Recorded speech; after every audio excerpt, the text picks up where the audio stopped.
Hayır diyen doktor. Bu kulağa basit bir başlık gibi gelebilir ama arkasında işine daha yeni başlamış bir doktorun dev bir ilaç şirketine kafa tutarak binlerce belki de on binlerce hayatın nasıl kurtardığının inanılmaz bir öyküsü yatıyor. Hadi gelin bu hikayeye birlikte bakalım. Hikayemiz işte bu rakamla başlıyor.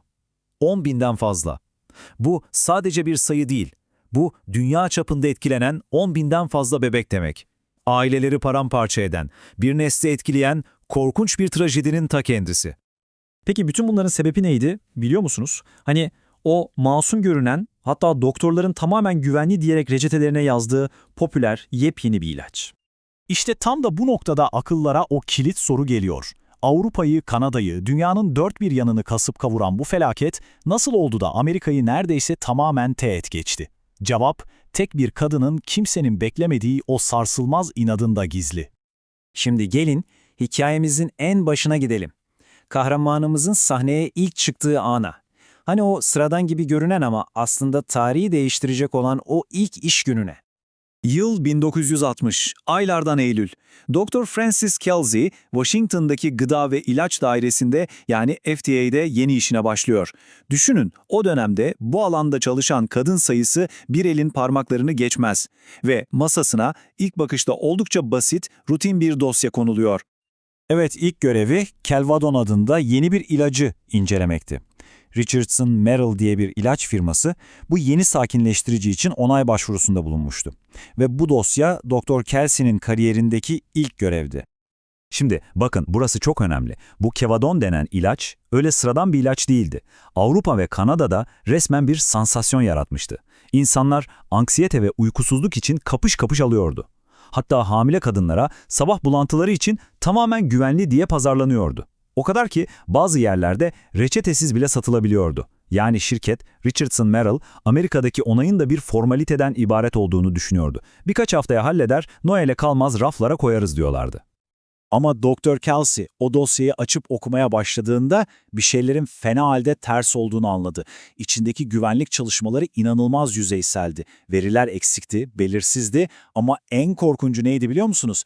İlacın hamile kadınlar üzerindeki etkilerine dair tek bir satır bile elle tutulur bilgi yoktu. Koskoca bir boşluk. Ve işte o an Dr. Kelsey o tarihi karar verdi. Dosyayı yetersiz veri notuyla şirkete geri gönderdi. İşte bu hareketle birlikte bir tarafta bilimsel dürüstlük, diğer tarafta ise dev bir şirketin hırsı, amansız bir savaş başlamış oldu. Şimdi iki tarafın argümanlarına bir bakalım. Şirket ne diyordu? Bu ilaç onlarca ülkede onaylı, milyonlarca dolar ciro yapıyoruz, güvenli ve etkili. Dr. Kelsey'nin cevabı ise netti. Bunlar beni ilgilendirmez. Güvenlik çalışmaları yüzeysel, ilacın vücutta ne yaptığı belli değil ve en önemlisi hamilelikte ne olacağına dair hiçbir fikrimiz yok. İşte bu direniş akıl almaz bir baskı kampanyasının da fitilini ateşledi. Şirket yöneticileri hemen saldırıya geçti. Ona ne dediler biliyor musunuz? Küçük bir bürokrat. Evet, aynen böyle. Onlar için sadece ilerlemelerinin önünde duran sinir bozucu küçük bir engeldi. İşini ciddiye almasını, o titiz incelemelerini anlamsız ayrıntılara takıntılı olmakla suçladılar. Yani onu itibarsızlaştırmak için ellerinden geleni yaptılar.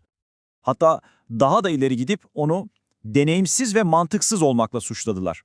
Düşünebiliyor musunuz? İnsanlara yardım edecek harika bir ilacı sırf inadından engellediğini söylediler. Ama tüm bu baskıya rağmen Dr. Kelsey bir milim bile geri adım atmadı. Şirket telefonlarda bağırıp çağırırken, tehditler savururken o gayet sakin bir şekilde tek bir şey istedi. Daha fazla kanıt, daha fazla veri. Ve o dosyayı tekrar ve tekrar geri gönderdi. Ve sonra olanlar Dr. Kelsey'nin inadının ne kadar haklı, ne kadar hayati olduğunu korkunç bir şekilde ortaya koydu. Dünya o tırnak içinde güvenli denilen ilacın gerçek bedelini öğrenmek üzereydi. Dile kolay. Tam 11 ay boyunca direndi. Tek bir kadın, dev bir endüstriye karşı tam 11 ay boyunca pozisyonunu korudu.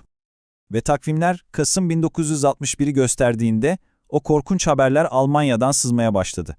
Doktorlar tıp kitaplarında bile benzerini görmedikleri, akıl almaz bir durumla karşı karşıya olduklarını rapor ediyorlardı. Bu korkunç doğum kusurunun adı fokomeliydi. Bebekler yüzgeç gibi ellerle, gelişmemiş bacaklarla, bazen de uzuvları tamamen yok bir şekilde dünyaya geliyordu. Ortaya çıkan görüntüler gerçekten yürek parçalayıcıydı. Ve nihayet o kahreden bağlantı kuruldu. Bu dehşet verici doğum kusurlarının tek bir ortak noktası vardı. Annelerin hamilelikleri sırasında kullandığı o güvenli sakinleştirici. Yani talidomid. Yani Kevado'nun ta kendisi. Bu haber bütün dünyayı adeta bir şok dalgası gibi sardı. Ama Amerika'da hikaye bambaştaydı. Çünkü orada bir kahramanın sessiz mirası yazılıyordu. Tabii bu sessiz kahramanlık gözden kaçmadı. 1962'de dönemin başkanı John F. Kennedy, Doktor Kelsey'yi bizzat Beyaz Saray'a davet etti ve ona bir devlet memurunun alabileceği en büyük onur olan Seçkin Federal Sivil Hizmet Ödülünü verdi. Ve biliyor musunuz, o bu ödülü alan tarihteki sadece 2. kadındı. Ama dürüst olalım, Doktor Kelsey için asıl ödül o madalya değildi. Onun asıl ödülü Amerika'daki parklarda koşturan, okullarına giden, sağlıklı, mutlu binlerce çocuktu. Onların hiçbiri aslında ne kadar korkunç bir kaderin kıyısından döndüklerini asla bilmeyecekti. Bu alıntı aslında her şeyi özetliyor değil mi? O bir kurşunu durdurmadı, bir kalemin bir kağıdı imzalamasını engelledi. İşte kahramanlık bazen budur. Herkesin evet hemen yapalım diye bağırdığı bir odada tek başına ayağa kalkıp hayır diyebilme cesaretidir. İşte Doktor Kelsey'nin hikayesi bize tam da bunu fısıldıyor. Bazen en büyük kahramanlık en sessiz olanıdır. Doğru bildiğin yolda tek başına bile kalsan yürümektir. Peki, size soruyorum, hayır demek ne zaman en kahramanca eylemdir?